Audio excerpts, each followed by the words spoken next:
नमस्कार दोस्तों, आज मैं लक्ष्य और मेरे साथ मेरी दोस्त कीर्ति शहीद Sukhdev college of business studies के छात्र केतन पारेख स्कैम के बारे में आपको आज बताने जा रहे हैं। जैसे कि आपने हर्षद मेहता स्कैम के बारे में तो सुना ही होगा, वैसे ही आज हम आपको एक और स्कैम के बारे में बताने जा रहे हैं जिसका मास्टरमाइंड था केतन पारेख। केतन पारेख हर्षद मेहता की company Growmore research and asset management में ट्रेनी का काम करते थे।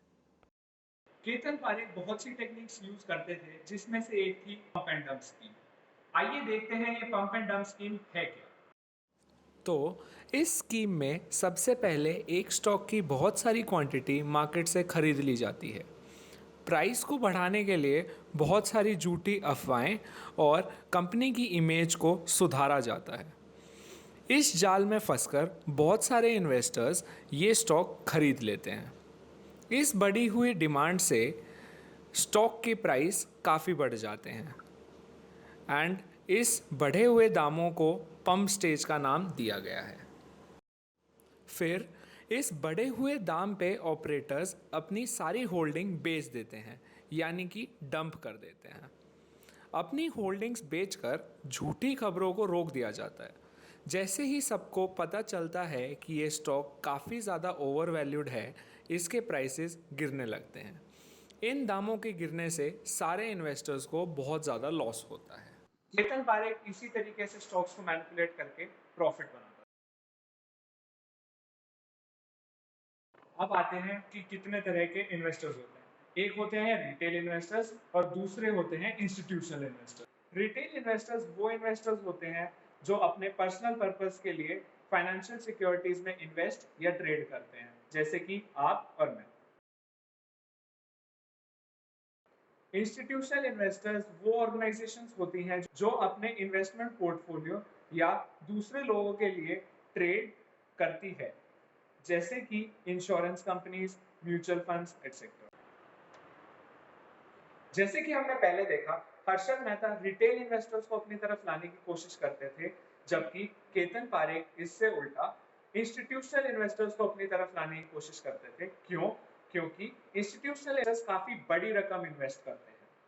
केतन पारेख को यह बात अच्छे से पता थी कि इंस्टीट्यूशनल इन्वेस्टर्स को क्या चाहिए होता है, क्योंकि वे खुद एक इंस्टीट्यूशनल स्टॉक ब्रोकर रहे थे।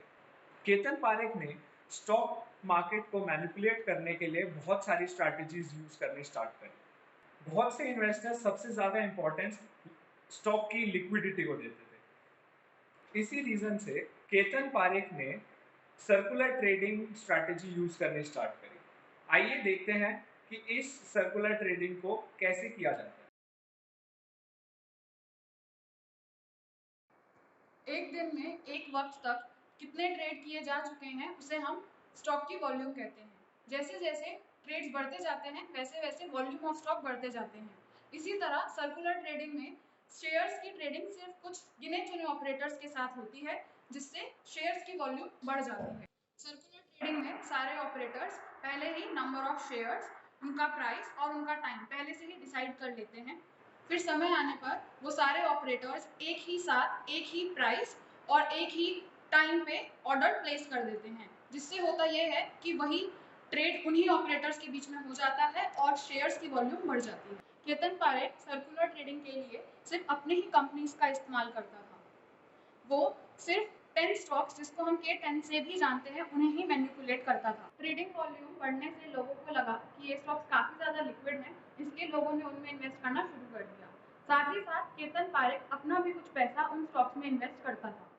इसी लिक्विडिटी और प्राइस की वजह से काफी इन्वेस्टर्स ने स्टॉक को इन्वेस्ट करना स्टार्ट कर दिया और केतन पारेख की इंस्टीट्यूशनल इन्वेस्टर्स के साथ काफी अच्छी दोस्ती थी और किसी को भी शक नहीं था कि केतन पारेख भी स्टॉक्स को मैनिपुलेट कर सकता है। जिन के स्टॉक्स में केतन पारेख इन्वेस्ट करता था उनके नाम हैं Pentamedia Graphics, HFCL, GTL, Silver Line Technologies, Ranbaxy, Zee Telefilms, Global Trust Bank, DSQ software, Aftek Infosys and SSI। तो चलिए अब बात करते हैं उन फंड्स की जो केतन पारेख को बैंक से मिल रहे थे। केतन पारेख को फंड्स मेनली दो बैंक से मिलते थे, जिनका नाम था GTB यानी कि global Trust bank and MNCB, Madhavpura mercantile cooperative bank. जब शेयर प्राइसेस बढ़ जाते तो केतन पारेख उन शेयर्स को कोलैटरल के रूप में बैंक को दे देता था, जिसके बदले लोन लेकर वह यही पैसा यूज करके स्टॉक प्राइसेस को मैनिपुलेट करता था। केतन पारेख ने काफी अच्छा स्टॉक जीटीबी में खरीद लिया था और यह भी उसके एक प्लान का पार्ट था। जीटीबी के ऑफिशियल्स की मदद से वो जीटीबी के फंड्स अपने स्टॉक्स के लिए यूज करता था। एमएमसीबी जो एक गुजरात बेस्ड बैंक है, उसका भी इस मैनिपुलेशन में काफी बड़ा रोल था। उस टाइम आरबीआई के रूल्स के मुताबिक बैंक किसी भी स्टॉक ब्रोकर को 15 करोड़ से ज्यादा का लोन नहीं दे सकता था, जबकि एमएमसीबी बैंक ने केतन पारेख को 800 करोड़ तक का लोन दिया हुआ था।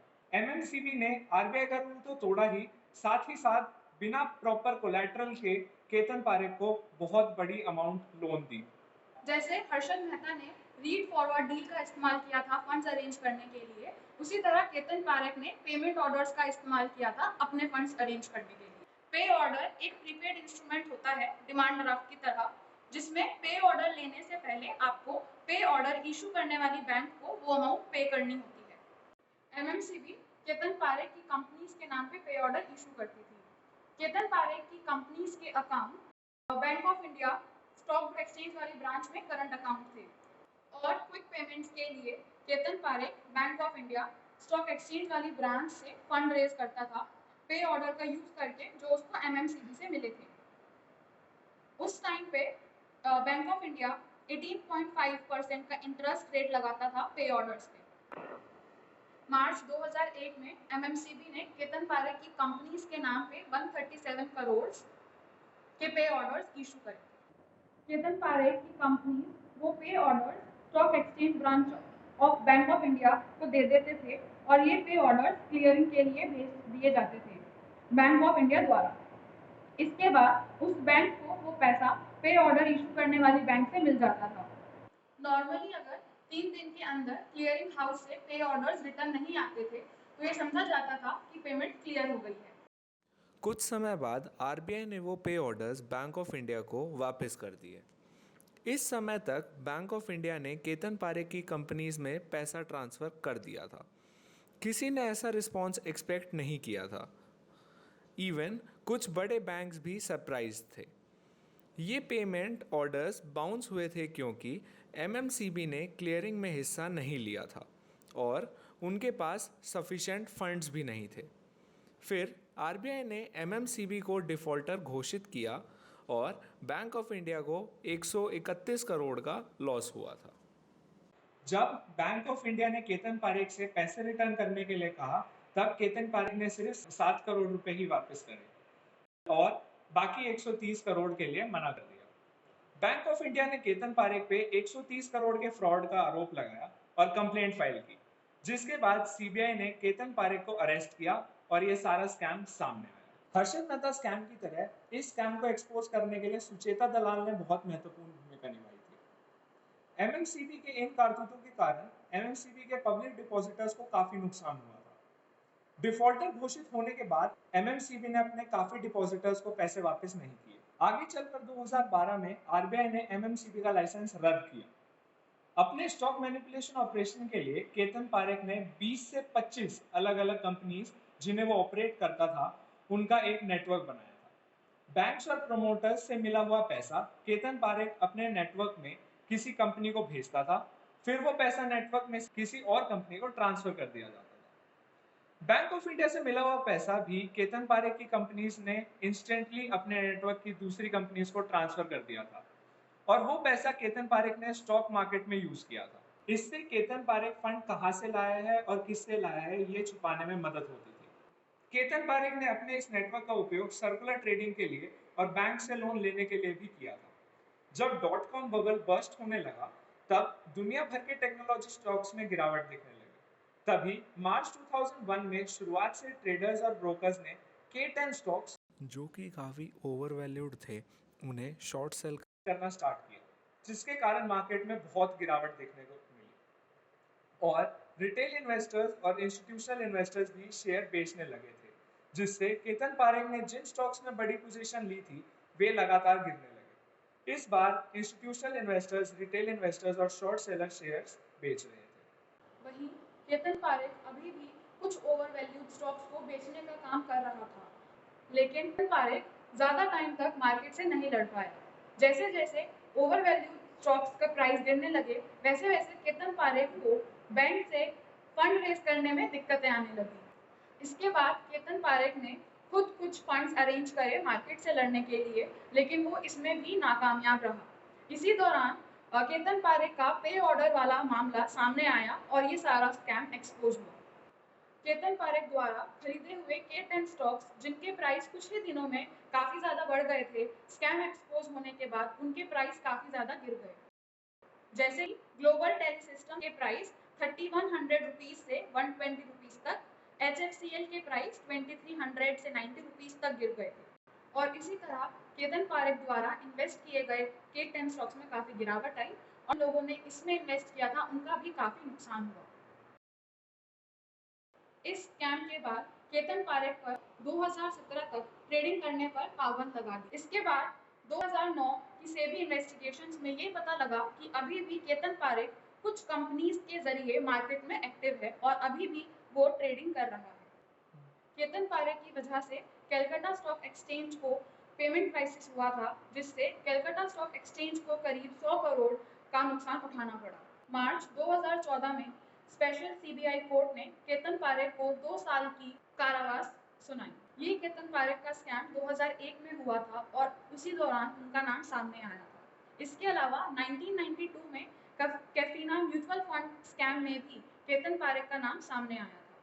केतन पारेख ने ओसीबी यानी ओवरसीज कॉर्पोरेट बॉडी के जरिए कम से कम 2 से 3 हजार करोड़ रुपए विदेश भेजे थे। सीबीआई ने केतन पारेख का स्विस बैंक अकाउंट भी जब्त कर लिया था। केतन पारेख बस स्विस बैंक में नहीं बल्कि अलग अलग देश के अलग अलग देशों में पैसे भेजते थे। केतन पारेख के पॉलिटिशियंस के साथ काफी अच्छे संबंध रहे हैं, जिससे उनको बहुत फायदा भी मिला है। केतन पारेख को अपने स्कैम की वजह से कई बार जेल जाना पड़ा है और अब भी उनके खिलाफ कोर्ट में काफी केस चल रहे हैं।